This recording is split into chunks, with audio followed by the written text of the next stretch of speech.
चलिए बस यहाँ ध्यान दीजिए, है ना। चलिए, अभी फिलहाल में जो आगामी जो है बिहार पुलिस एग्जाम होना है ना। और उस बिहार पुलिस स्पेशल मैंने एग्जाम के लिए जो है स्पेशल कुछ स्लाइड्स लेकर के डेली आएंगे हम। आपको ऑफलाइन भी देंगे और ऑनलाइन भी देंगे। ठीक है, इसलिए मैक्सिमम जुड़िए, कमेंट भी कीजिएगा। ठीक है, मैंने पार्टिसिपेट करना है। क्वेश्चन हम आपको डालेंगे, क्वेश्चन स्क्रीन पे आएगा, देखिएगा पहले, देख के अपना आंसर कमेंट में डालिए कि मेरा सही आंसर ये सही होगा, है ना। 8 PM, 8 बजे, 8 बजे ठीक है ना।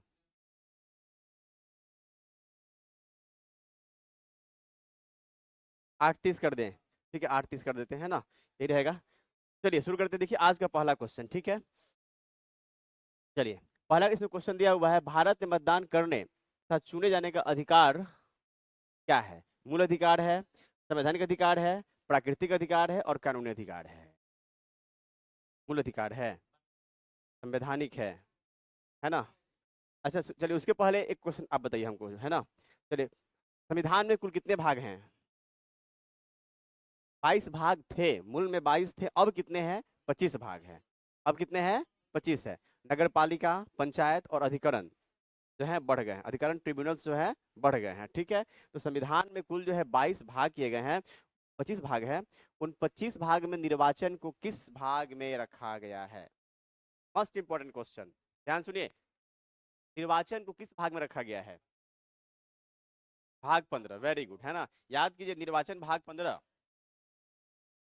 है ना, याद रखेंगे आप जो है, निर्वाचन भाग 15 से है। निर्वाचन किसमें है, भाग 15 में निर्वाचन को रखा गया है। ठीक है, अगला, अब रहा बात निर्वाचन की। ठीक है, तो निर्वाचन में जो है, हाँ कुल इसमें जो है 324 से 329 याद कर लेंगे भी, ठीक है ना, याद कर लीजिए। 324 से 329 तक का आर्टिकल जो है इसमें आता है निर्वाचन में, है ना। 324 से लेकर के 300 तक के जो भी आर्टिकल्स हैं वो निर्वाचन के बारे में कहा गया है। आर्टिकल 324 में निर्वाचन आयोग के बारे में बताया गया है ना। आर्टिकल 324 में निर्वाचन आयोग के बारे में बताया गया। देखिए प्रत्येक बात को ध्यान से सुनिए, आपका इंटरेक्शन मेरी बातों पर होना चाहिए। आप भटकाव रखेंगे तो आपको फायदा नहीं होगा, है ना। तो पार्टिसिपेट कीजिए, मेरी बातों को ध्यान सुनिए, प्रत्येक लाइन महत्वपूर्ण है आपके एग्जाम के लिए। ठीक है, अभी आप लोग जान पाए कि निर्वाचन भाग 15 में रखा गया है, आर्टिकल 324 से 37 तक। अभी जस्ट मैंने कहा कि आर्टिकल 324 में निर्वाचन आयोग के बारे में बताया गया है ना। अब नेक्स्ट सुना लीजिए कि इसमें जो है ये क्वेश्चन जो है थोड़ा सा गड़बड़ हो गया, है ना। इस क्वेश्चन में थोड़ा सा जो है गड़बड़ी मिल गया। गड़बड़ी क्या मिल गई, अब इसमें जो है मतदान करने तथा चुने जाने का अधिकार है, तो यह दोनों अधिकार है, संवैधानिक भी है यह अधिकार जो है, यह अधिकार जो है संवैधानिक भी है और कानूनी भी है। मौलिक अधिकार नहीं है, भाग 3 में इसकी चर्चा नहीं की गई है ना। लेकिन चूंकि इसकी चर्चा संविधान में है तो संवैधानिक है ना। आर्टिकल 326 जो है ना, यह जो है आपको निर्वाचन का अधिकार देता है, संवैधानिक है ना। लेकिन आईपीसी पैनल में जो है, इंडियन पैनल कोड जो है, भारतीय दंड विधान जो है 171 ए बी, 171 ए बी में भी जो है आपको कानून, आपको जो है मतदान के बारे में अधिकार दिया गया है, चर्चाएं हैं। क्या हुआ, तो चर्चा संविधान में है, संवैधानिक भी है। चर्चा आईपीसी की धाराओं में है, 71 ए बी में है, तो कानूनी भी है ना। तो क्या आंसर हुआ, संवैधानिक भी हुआ और कानूनी भी हुआ। यहाँ 2 आंसर हो गए, यहाँ एक आंसर नहीं मिलेगा, कुछ यहाँ मिस्टेक्स हैं। क्लियर, बात पहुंची ना आप तक जो है, ठीक है, समझ गए। नेक्स्ट आगे चलते हैं। अगला क्वेश्चन, निम्नलिखित में से कौन सा नाटक कालिदास द्वारा रचित नहीं है। गेस कीजिए, बताइए।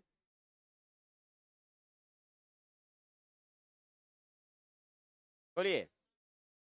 ए नहीं है, बी नहीं है, कौन नहीं है, हाँ डी नहीं है, हाँ बिल्कुल सही, डी नहीं है ना। मालविका अग्निमित्रम, अभिज्ञान शाकुंतलम, कुमार संभवम, ये सब कालिदास की बहुत प्रसिद्ध किताबें हैं, है ना। मालविका अग्निमित्रम, अभिज्ञान शाकुंतलम, कुमार शाकुंतलम, कुमार संभवम, ये सब कालिदास की प्रसिद्ध किताबें, यहाँ भूल नहीं करना है।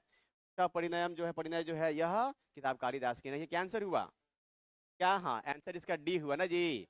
नेक्स्ट क्वेश्चन, अगला है, ग्रीन पीस डेटा के अनुसार निम्नलिखित में से कौन सा सबसे ज्यादा SO2 का यानी सल्फर डाइऑक्साइड का उत्सर्जन करता है ना? ग्रीन पीस डेटा के अनुसार निम्नलिखित में से कौन सा देश सबसे ज्यादा SO2 का उत्सर्जन करता है? सही आंसर भारत। सही आंसर भारत है ना? कुल क्या विश्व के कुल सल्फर उत्पादन का जो है यह 21% अकेले करता है ना? 21% जो है अकेले करता है यह। ठीक है, क्या ऐसी क्या सल्फर डाइऑक्साइड से क्या होगा? अम्लीय वर्षा होगी, नुकसान पहुंचेगा जो है, खेत उर्वर होंगे, स्मारकों को क्षति पहुंच रही है ना? SO2 के कारण ही तो क्या हो रहा है, ताजमहल को नुकसान पहुंच रहा है ना? ठीक है, तो क्या हो जाएगा भारत। यहाँ आपको यहाँ जो है देखिए, यहाँ शीर्ष 5 देश का नाम बता दे रहे हैं। एक ट्रिक बता रहा है, आपको याद कीजिएगा, BRC है ना, BRCMI है ना, BRCMI। BRC एक ऑफिस है सोपुर में है ना जी, BRC यहाँ काम चलता है एजुकेशन का, और MI मोबाइल के नाम याद कर लीजिए। तो बी से क्या हो जाएगा भारत, बी से भारत, आर से रूस, आर से रूस, टी से चीन कर लीजिए, एम से मैक्सिको कर लीजिए, एम से मैक्सिको कर लीजिए, और आई से ईरान कर लीजिए, आई से ईरान कर लीजिए, है ना? तो भारत, रूस, चीन, मैक्सिको, ईरान, ठीक है, ये शीर्ष 5 देश हैं SO2 के उत्पादन में। क्या सही आंसर हुआ? भारत हुआ। क्लियर? नेक्स्ट, अगला क्वेश्चन। बैलाडीला लौह अयस्क खान कहाँ अवस्थित है? हाँ, बिल्कुल सही। छत्तीसगढ़ में बैलाडीला लौह अयस्क की खान जो है अवस्थित है। बैलाडीला कौन सा जिला? कौन जिला? बस्तर जिला। बस्तर जिला के जो है बैलाडीला या लौह अयस्क की खान है। साथ ही साथ जो है वहां पे डल्ली राजहेरा जो है वह भी लौह अयस्क की खान है, जो कि आपको भिलाई इस्पात कारखाना को लौह अयस्क की आपूर्ति करता है ना? ठीक है, नेक्स्ट। क्या खूबी है इस बैलाडीला की खान में जी, और विशेषताएं इसके जो है? क्वेश्चन सुनिए, भारत का सबसे बड़ा यांत्रिक खान कौन सा है? बैलाडीला है ना? भारत सबसे बड़ा यांत्रिक खान जो है बैलाडीला है, जहां जापान की कंपनी खनन कार्य करती है ना? और विशाखापत्तनम और पारादीप बंदरगाह दोनों कहाँ पे हैं? आंध्र प्रदेश में है। यहाँ से जो है अयस्क की आपूर्ति कहाँ की जाती है? जापान को की जाती है। ठीक है, दो क्वेश्चन हुआ। बैलाडीला लौह अयस्क खान कहाँ अवस्थित है? छत्तीसगढ़। छत्तीसगढ़। भारत की सबसे बड़ी यांत्रिक खान कौन सी है? बैलाडीला खाने। अच्छा, यहाँ इसमें जो आप और पढ़े हैं, इस पठारी भाग को पढ़ने में आप पढ़े हैं कि उड़ीसा में कौन कौन से लोहे के खाने हैं, बताइए तो। उड़ीसा में कौन कौन से लोहे के खाने हैं? हाड़सुगड़ा, बादाम पहाड़ी, गुरु महिषानी, ये सब उड़ीसा के खाने हैं। उड़ीसा में लोहे के खाने हैं। झारखंड में झड़िया कोयला, कोयला के लिए है। झारखंड में लोहे के खाने नवा मुंडी, किरीबुरू, है ना? ये सब जो है झारखंड में लोह अयस्क के खाने हैं। आगे बढ़ते, ठीक है। आंसर क्या आपका हो गया? हाँ, झारखंड में जान गए नौ मुंडी, उड़ीसा में जान गए गुरु महिषानी, बादाम पहाड़ी, और कौन सा? झारसुगुड़ा। कर्नाटक में बाबा बुदन की पहाड़ियां, कुद्रेमुख, है ना? याद कर लीजिए, बाबा बुदन की पहाड़ियां और कुद्रेमुख जो है यह कर्नाटक में लौह अयस्क की खाने हैं। Okay, next question. अगला, गंगा नदी बांध निम्न में से किस राज्य में स्थित है? गंगा नदी बांध निम्न में से किस राज्य में स्थित है? अपने आंसर दीजिए। हिमाचल। वहां की राजधानी ईटानगर है। अरुणाचल प्रदेश है, आंसर याद कर लीजिए, है ना? गंगा नदी बांध जो है अरुणाचल, एक गंगा नदी जो है अरुणाचल प्रदेश की नदी है। इसे पेन्नार नदी भी कहते हैं, पेन्नार नदी भी कहते हैं। और गंगा नदी बांध जो है अरुणाचल प्रदेश में इसी नदी पर बना हुआ है, जहां अरुणाचल प्रदेश की बहुउद्देशीय परियोजना लगी हुई है ना? जहां अरुणाचल प्रदेश की बहुउद्देशीय परियोजना लगी हुई है। क्लियर? क्वेश्चन सुनिए, भारत की पहली बहुउद्देशीय परियोजना, भारत की पहली बहुउद्देशीय परियोजना।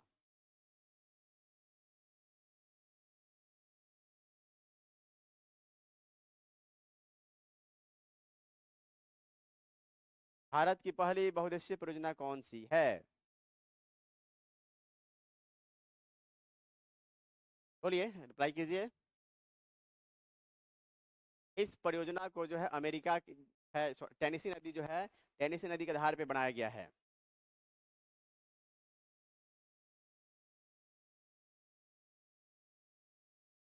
डीवीसी, दामोदर वैली कॉर्पोरेशन, है ना। दामोदर नदी घाटी परियोजना भारत की पहली परियोजना है।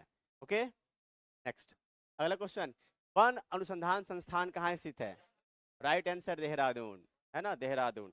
नेक्स्ट क्वेश्चन, अगला। सूचना प्रौद्योगिकी के क्षेत्र में स्मार्ट ओपीडी एक नवाचार है, इसका संबंध किस क्षेत्र से है? स्मार्ट ओपीडी, ओपीडी से गेस कीजिए। हाँ, स्वास्थ्य से होगा, है ना, स्वास्थ्य से होगा। ओपीडी आउट पेशेंट डिपार्टमेंट, स्वास्थ्य विभाग का डिपार्टमेंट होता है, जहां बाह्य रोगी विभाग इसे कहते हैं आउट पेशेंट डिपार्टमेंट। बाह्य रोगी विभाग क्या होता है? वहां जो पेशेंट एडमिट नहीं है, बाहर से आएंगे, उनका का जो है मैंने पर्ची कहाँ लगेगा, उनका कौन डॉक्टर देखेंगे। तो क्या हुआ? तो स्मार्ट ओपीडी जो है एक नवाचार इनोवेशन किया गया। इस इनोवेशन के माध्यम से जो है अब पेशेंट को दौड़ना नहीं पड़ेगा, घर बैठे सारा काम मोबाइल से कर लीजिए, लाइन लगा लीजिए, है ना, मतलब डॉक्टर से जो अपना क्या मैंने अपॉइंटमेंट बुक कर लीजिए, टैब में जो है अपना नंबर लगा लीजिए, आपको टाइमिंग मिल जाएगा। ठीक है, स्मार्ट ओपीडी है, किसका है? स्वास्थ्य संबंधित है।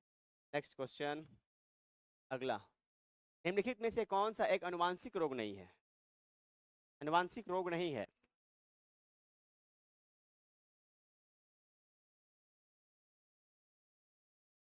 कौन सा एक अनुवांशिक रोग नहीं है? नहीं, देखिए, हीमोफीलिया, बनांता, थैलेसीमिया, ये सब अनुवांशिक रोग हैं, है ना, ये सब जेनेटिक डिजीज हैं, जो जो संतान में उसके माता पिता से चले आते हैं, है ना, चले आते हैं। लेकिन रतौंधी जो है, रतौंधी जो है ये आपको जेनेटिक नहीं है। रतौंधी जेनेटिक नहीं है। क्या होता है? यह विटामिन ए की कमी से होता है, रतौंधी, है ना, विटामिन ए की कमी से होता है।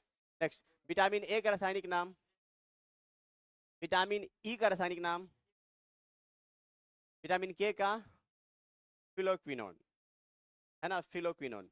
नेक्स्ट क्वेश्चन, एड्स, एड्स किससे होता है? हाँ, विषाणु से होता है, एड्स, AIDS, फुल फॉर्म, हाँ, acquired immunodeficiency syndrome, acquired immunodeficiency syndrome. इस या किस क्या होता है? एक्वायर्ड में लिखते हैं, acquired immunodeficiency syndrome, deficiency deficiency syndrome, syndrome ये किससे होता है? यह जो है वायरस से होता है। किससे होता है? कौन सा वायरस है? HIV वायरस है ना, ह्यूमन इम्यूनो डिफिशियंसी वायरस, है ना, human immuno deficiency virus. Deficiency means क्या होता है? डिफिशियंसी का हिंदी, डिफिशियंसी का हिंदी कमी, कमी हो गया ना, डिफिशियंसी कमी कहते हैं। और इम्यून मीन्स प्रतिरक्षा तंत्र, इम्यून, इम्यून सिस्टम। ठीक है, तो क्या हुआ? HIV वायरस का नाम है, एड्स बीमारी का नाम इससे होने वाला। ठीक है, नेक्स्ट क्वेश्चन, अगला। अतुल्य भारत का संबंध किससे है? बताइए। अतुल्य भारत, इनक्रेडिबल इंडिया बड़ी फेमस है ना, इनक्रेडिबल इंडिया पर्यटन से है ना, पर्यटन से है संबंध इनक्रेडिबल इंडिया का, है ना। क्या वैश्विक स्तर पर जो है भारत के पर्यटन को दर्शाने के लिए, है ना, इनक्रेडिबल अतुल्य भारत योजना मोदी जी की जो है योजना शुरू किया गया है, इनक्रेडिबल इंडिया। नेक्स्ट, शुद्ध सोना, हाँ, 24 कैरेट, राइट आंसर, 22 नहीं, 24 कैरेट, 24 कैरेट शुद्ध सोना। नेक्स्ट क्वेश्चन, राफेल क्या है? हाँ, राफेल लड़ाकू विमान है। क्या हुआ? यह डील कब हुआ? 2016 में, है ना, हाँ, 2016 में फ्रांस से, हाँ, फ्रांस से कुल, हाँ, कुल 36 राफेल जो है लाने का डील हुआ ना जी, कुल 36 राफेल लाने का जो है डील हुआ। क्वेश्चन सुनिए, राफेल का जो है आ, राफेल का जो है ट्रेनिंग सेंटर पहला, मैंने राफेल पहले पहले कहाँ पे आया?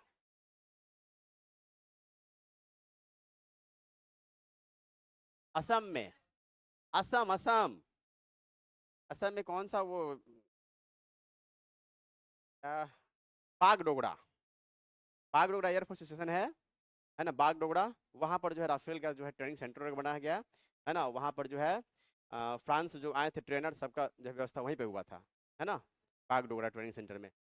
ठीक है, फिर पंजाब के अंबाला में भी इसका जो है ट्रेनिंग सेंटर है, अंबाला में भी इसका ट्रेनिंग सेंटर है। ठीक है, अब क्वेश्चन सुनिए, है ना।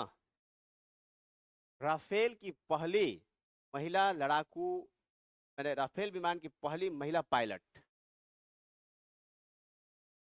संबंध बिहार से है, महिला महिला पायलट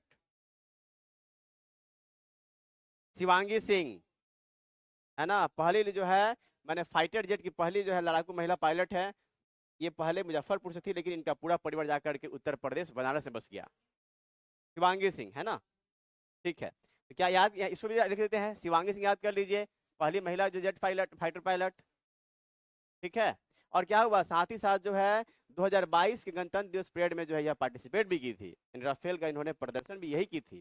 ठीक है, क्या हुआ 2022 का जो है रिपब्लिक डे के परेड में, है ना, रिपब्लिक डे परेड में इन्होंने जो है राफेल का प्रदर्शन भी किया था, शिवांगी सिंह। ठीक है, मस्ट इंपोर्टेंट क्वेश्चन आ सकता है, करंट अफेयर से संबंधित है और स्टैटिक भी हो गया।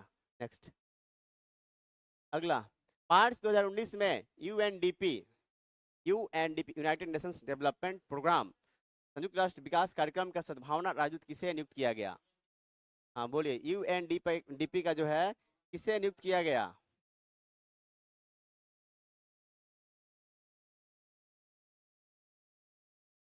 बोलिए, पद्मा लक्ष्मी। पढ़ी थी क्या? वाह, ठीक है, कैंसर हुआ, पद्मा लक्ष्मी को जो है मार्च यूएनडीपी का जो है इसे राजदूत नियुक्त किया गया था। नेक्स्ट क्वेश्चन, हाँ बोलिए, पुलित्जर जो है कहाँ का पुरस्कार है? अमेरिका, यूएसए, है ना, है ना। पुलित्जर याद कर लीजिए, पुलित्जर जो है अमेरिका पुरस्कार है। अच्छा, होवित्जर क्या है? होवित्जर क्या है? होवित्जर युद्धक, युद्धक है, मैंने हथियार अस्त्र है जो है ना। ये भी जो है युद्धक ही है, मैंने होवित्जर है, यह भी जो है युद्धक सामग्री है। नेक्स्ट क्वेश्चन, एक दौर का, मैथ से क्वेश्चन है, सॉल्व कर देते हैं, चलिए। एक दौर का ट्रैक बलय के रूप में है, बलय समझते हैं ना, बलय मैंने एक ऐसे हो गया और एक जो है ऐसे हो गया, अब ये चीज बलय कहलाएगा, बलय कहलाता है। ठीक है, जिसकी आंतरिक परिधि 440 मीटर है, ठीक है, और बाह्य परिधि जो है वह 506 मीटर है, तो ट्रैक की चौड़ाई क्या है? बहुत सिंपल क्वेश्चन। ठीक है, यह छोटका, ये अंदर वाला भी वृत्त है, या बाहरी वृत्त है, दोनों मिलके बलय बन गए, मिलके बलय बन गए। ये छोटका का परिधि दिया है, छोटका आर मान लेते हैं, 2 पाई आर में लेते हैं, है ना। कितना है? 440 मीटर ना जी।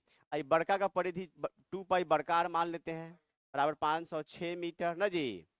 है, यह आर का मान निकाल लीजिए, त्रिज्या अर्थात क्या, अर्थात अगर हम लोग जो है सिंपल क्वेश्चन बना दे रहे हैं ना, इतना में से इतना को काट लीजिए, तो यही ना बच जाएगा चौड़ाई, यही ना ट्रैक है, यही ना ट्रैक है। तो बड़े आर में चौड़ाई निकाल लीजिए, तो क्या हो जाएगा यहाँ पर अब, तो ये क्या हो जाएगा, आर इजकल टू 440/2 पाई, होगा ना, बोलते रहिए। ठीक है, 440/2 पाई, तो 440 कर दे रहे हैं, अब बटा 2 आगुने 22 और ऊपर 7 चल जाए।